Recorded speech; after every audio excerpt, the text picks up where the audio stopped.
আমি S A Mainul হক, দৈনিক আমাদের মাতৃভূমি জেলা প্রতিনিধি হিসাবে আমি 28শে অক্টোবর আমি ঢাকায় গিয়েছিলাম মানে নিউজ সংগ্রহ করার জন্য। সেখান থেকে নিউজ সংগ্রহ করার বাড়ি ফেরার পথে আমি মানে অ্যারেস্ট হয়েছিলাম বিস্ফোরক ও নাশকতা মামলা। আসলে আজকে যেটা দেখছি যে আমরা সাংবাদিক হিসাবে আমরা এখানে নিউজ সংগ্রহ করব, সেখানে নিউজ সংগ্রহ করতে দেওয়া হচ্ছে না। তাছাড়া আমরা যেটা দেখতে পাচ্ছি যে আমাদের যে দীর্ঘ 17 বছর যে রাজনীতির প্রেক্ষাপটে যে বিএনপির যে নেতৃবৃন্দরা যারা নির্যাতিত নিষ্পেষিত, তারা এখন আজকের এই জায়গায় স্থান পায়নি। আমার সবচেয়ে বড় কষ্ট লাগছে যে যারা বিএনপি, যুবদল, স্বেচ্ছাসেবক দল, ছাত্র দলে তারা এখন যারা জেলা প্রতিনিধি বা পৌরসভা বা থানা, ইউনিয়ন যারা সভাপতি ছিল, তাদের কোনো এখানে তাদেরকে স্থান করে দেওয়া উচিত ছিল। কারণ একটাই যে তারা কোনো তাদের কথাগুলো, তাদের আচরণ, তাদের কথাগুলো তারা শুনবে এবং সামনের দিনে তারা কোনো সেইগুলো তারা ধরে রাখার চেষ্টা করবে। কিন্তু আমরা এখানে বুঝতে পারছি না যে একজন যুবদলের নেতা, উপজেলার নেতা এবং ইউনিয়ন নেতা তারা এখানে স্থান পাচ্ছে না। কিন্তু আমি আমাদের জোনালের বিষয়টা আমি দেখতে পেলাম যে জোনালে যারা রাজনীতির সাথে কোনোদিনও জড়িত ছিল না, অথচ 6-7টা কার্ড দেওয়া হয়েছে। এই কার্ডটা কে দিয়েছে, কার এত ক্ষমতা, আমি ঊর্ধ্বতন কর্মকর্তার কাছে আমি জানতে চাই। আসলে জোনালে যারা রাজনীতির সাথে কোনোদিনও জড়িত ছিল না, অথচ আমি দেখেছি তারা কার্ড পেয়েছে। আরেকটা কথা বলি যে আমাদের এই যে দীর্ঘ 15 বছর আমরা আওয়ামী লীগের সাথে নির্যাতিত হয়েছি, আমাদের এখন বর্তমানে আমাদের দেখা যাচ্ছে যে বিএনপির মধ্যে একটা সুন্দর একটা গঠনমূলক আমাদের মানে চৌধুরী আবুল কাশেম ভাই আমাদের মাঝে আছে। তাদের নেতৃত্বে কোনো একটা আমাদের বড়গ্রামে বিশাল একটা মানে ইউনিট তৈরি হয়ে গেছে এবং তিনি কোনো শুধু আমাদের নেতা না, তিনি আমরা বিএনপি পরিবারের একজন উপদেষ্টা। তার নেতৃত্বে কোনো আমরা এখানে আসছি বা আমরা সেই বিষয়গুলো দেখতে পাচ্ছি। তবে এখানে দেখতে পাচ্ছি যে অনেক মানে আওয়ামী লীগের সাথে আঘাত করেছে, যারা আওয়ামী লীগের সাথে আঘাত করে যারা রাজনীতি করছে, আওয়ামী লীগের সঙ্গে আওয়ামী লীগ করে, বিএনপির সঙ্গে বিএনপি করে, এমনও অনেকেই এখানে কার্ড পেয়েছে। আমার এটাই সবচেয়ে বড় কথা।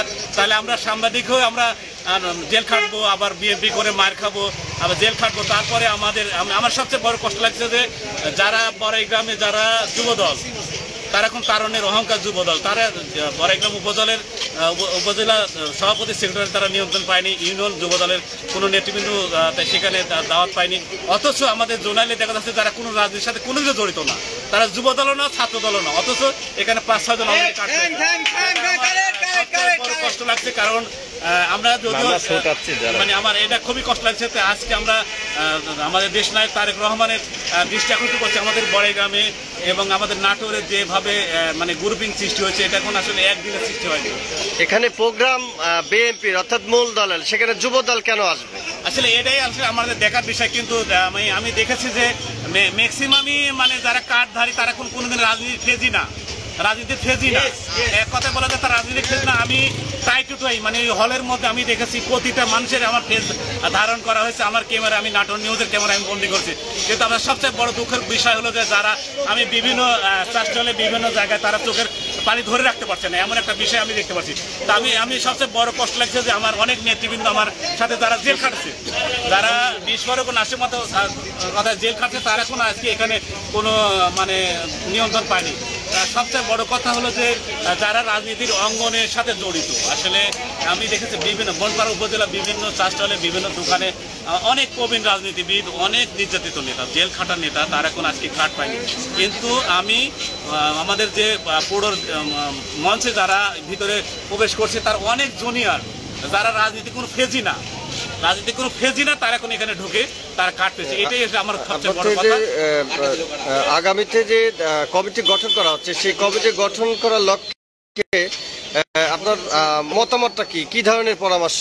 আসলে আগামী কমিটি গঠনের আমার একটাই পরামর্শ দেশনায়ক তারেক রহমানের কাছে বা যারা এই কমিটির যারা দায়িত্ব পালন করে তাদের উদ্দেশ্যে বলতে চাচ্ছি যে যারা দীর্ঘদিন যাবৎ যারা ছাত্রদল, স্বেচ্ছাসেবক দল, যুবদল প্যানেলে যারা রাজনীতি করছে, যারা আওয়ামী লীগের সময় এক কথায় বলা যায় যে 17 বছর যারা আওয়ামী লীগের সাথে আঘাত করেনি, তারাই এই যোগ্য স্থানে অর্জন করবে। আর একটা কথা বলি যে আমাদের এই উপজেলার সবচেয়ে যেটা নির্যাতিত শহীদ আমাদের সালানুর বাবু ভাইয়ের কথা আসলে আমাদের বলতেই হয় যে তার যে সহধর্মিণী মহুয়ানুর কোচি, তাই তিনি যেন আমাদের উপজেলায় কোনো একটা ভালো পোস্টে আসে, আমি ব্যক্তিগতভাবে দাবি করছি।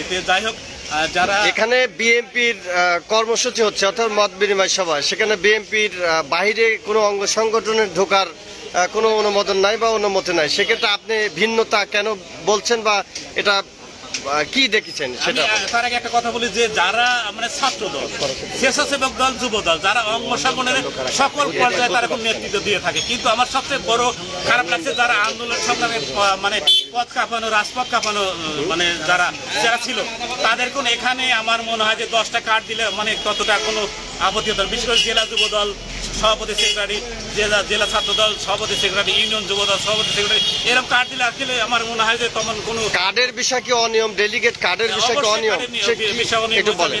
100% শিওর, কারণ আমার জোনালে, বিশেষ করে আমার জোনালে যারা রাজনীতি কোনোদিনও করেনি, যারা আমাদের পিছিয়ে দাঁড়ানোর মতো যোগ্যতা রাখে না, তারা কোন এখানে কার্ড পেয়েছে। বিশেষ করে 6-7টা কার্ড আমাদের জোনালি অনিয়ম, সেটা আমি 100% ছিল।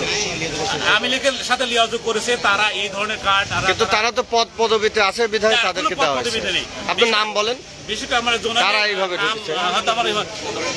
আমার জোনাল ইউনিয়নে আমি 100% শিওর যারা কোনোদিনও রাজনীতির সাথে অঙ্গনে জড়িত ছিল না বা কোনো মিছিল মিটিং এ কোনদিন ছিল না, এই 5ই আগস্টে তারা আজকে মানে পরে তারা কোন নেতা হয়েছে।